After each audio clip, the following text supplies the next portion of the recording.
جب فرعون کا ظلم حد سے زیادہ بڑھ گیا تو اللہ نے اپنے نبی موسیٰ کلیم اللہ سے کہا، اے موسیٰ اپنے بھائی ہارون کو لے کے فرعون کے پاس جا اور اسے کہہ دے کہ بنی اسرائیل کو آزاد کرے، مساکین پہ ظلم نہ کرے ورنہ اس پہ عذاب آئے گا۔ بس اللہ کے نبی موسیٰ علیہ السلام اپنے بھائی ہارون کو لے کے فرعون کی دربار پہنچتے ہیں اور کہتے ہیں، اے فرعون سن، میں اللہ کی طرف سے آیا ہوں۔ فرعون ہنس کے کہنے لگا، کون اللہ؟ یہاں کا تو رب میں ہوں۔ موسیٰ علیہ السلام فرمانے لگے، اے اپنے آپ کو خدا کہلانے والے، تیری حکومت تو ان چند لوگوں پہ ہے، لیکن حقیقی خالق وہ ہے جو مشرق و مغرب پہ حکومت کرتا ہے، جس نے زمین و آسمان کو پیدا کیا، جس کی سلطنت تلے چرند پرند زندگی بسر کرتے ہیں۔ فرعون زور زور سے ہنسنے لگا اور کہنے لگا کہ اے موسیٰ، کیا تو دیوانہ تو نہیں ہو گیا؟ اپنے کپڑے دیکھ، اپنی حیثیت دیکھ، نکل جاؤ ورنہ تمہیں میں قید کروا دوں گا۔ اللہ کے نبی موسیٰ علیہ السلام نے فرمایا، اے فرعون، اگر میں ابھی اللہ کی کوئی نشانی لے آؤں تو پھر تم بنی اسرائیل کو آزاد کرو گے، انسانوں پہ ظلم کرنا ختم کرو گے؟ فرعون کہنے لگا، کون سی چیز ظاہر کرنا چاہتے ہو؟ ظاہر کرو۔ بس اللہ کے حکم سے موسیٰ علیہ السلام نے اپنی عصا کو زمین پہ رکھا۔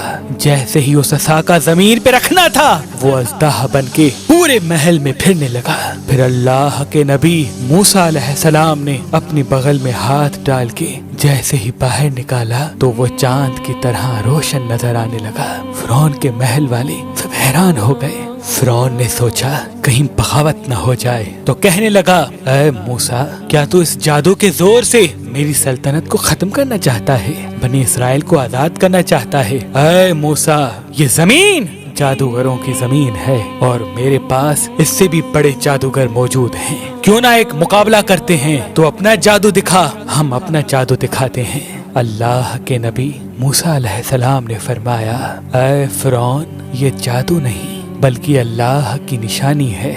بس فرعون نے اپنی قوم کے بہترین 40 جادوگروں کو بلایا جو بچپن سے ہی جادو سیکھ رہے تھے، اور ایک طرف اللہ کا نبی موسیٰ کلیم اللہ اور ان کا بھائی ہارون تھا۔ اللہ کے نبی موسیٰ علیہ السلام فرمانے لگے، اے جادو کرنے والو، جھوٹ نہ بولو، اللہ کی مخلوق کو گمراہ نہ کرو، میں اللہ کا نبی ہوں، کوئی جادوگر نہیں، میں تو تمہارے رب کی طرف سے تمہاری اصلاح کرنے آیا ہوں۔ وہ جادوگر آپس میں بات کرنے لگے، کچھ نے کہا شاید یہ نبی ہو، کچھ نے کہا نہیں۔ سلام مشورے کے بعد وہ سب جادوگر فرعون کے پاس آئے اور کہنے لگے، اگر ہم غالب آ گئے تو ہمیں کیا انعام ملے گا؟ فرعون کہنے لگا، اے جادوگرو، جو تم چاہو گے وہ سب تمہیں عطا کیا جائے گا اور تم ہمارے خاص لوگوں میں شامل کیے جاؤ گے۔ وہ سب لالچ میں آ کر موسیٰ علیہ السلام کے پاس آئے اور کہنے لگے، یہ دونوں صرف ایک جادوگر ہیں اور کچھ نہیں، ان دونوں کا مقابلہ کرنے کے لیے تو ہم ہی کافی ہیں۔ بس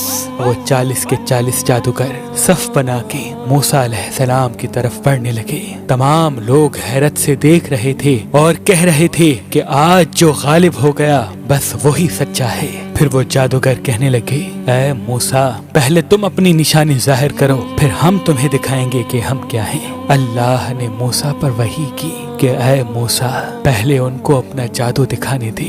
بس ان کے پاس جو لاٹھیاں اور رسیاں تھیں انہوں نے زمین پہ پھینکی اور انسانوں کی آنکھوں پر جادو کر دیا۔ دیکھتے ہی دیکھتے انسانوں کو وہ سب سانپ نظر آنے لگے، حرکت کرنے لگے۔ تمام لوگ ڈر ہی رہے تھے کہ اتنی دیر میں آواز غیب آئی، اے موسیٰ، اپنی لاٹھی پھینک۔ جیسے ہی موسیٰ علیہ السلام نے اپنی عصا کو زمین پہ پھینکا، وہ اژدہا بن کے ان جادوگروں کے تمام سانپ اور لاٹھی کو کھا گیا۔ سب لوگ دل ہی دل میں موسیٰ علیہ السلام کو نبی تسلیم کرنے لگے، اور جب یہ منظر ان جادوگروں نے دیکھا تو آپس میں کہنے لگے، اے لوگو، یہ جادو نہیں ہے، کیونکہ ہم تو جادو صرف انسانوں کی آنکھوں پر کرتے ہیں، لیکن موسیٰ نے جو کیا وہ تو سچ ہے۔ یہ کہہ کے وہ سب کے سب جادوگر موسیٰ علیہ السلام کے قدموں میں گر گئے اور تسلیم کرنے لگے کہ اللہ کے سوا کوئی خدا نہیں، اور اے موسیٰ کلیم اللہ، آپ ان کے سچے نبی ہیں۔